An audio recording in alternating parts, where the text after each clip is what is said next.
بسم اللہ الرحمن الرحیم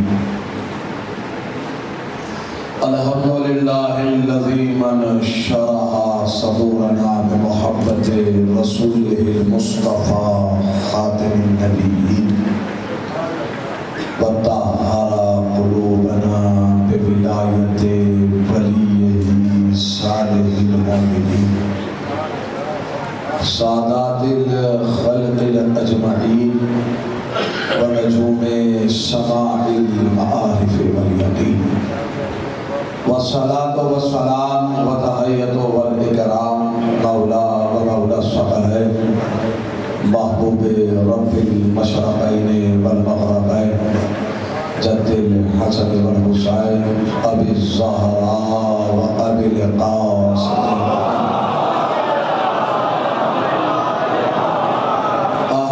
طیبین الطاہرین المعصومین المظلومین والمنتخبین المنتجبین ولعنۃ اللہ علی اعدائہ اجمعین والغاسدین والمنافقین والکافرین والکاسدین والظالمین والقاتلین من یومنا ھذا الی یوم الدین اما بعد فقد قال اللہ تبارک و تعالی فی کتابہ المبین واصدق الصادقین وقولہ الحق بسم اللہ الرحمن الرحیم قل لا شیء احصیناہ فی امام مبین صلی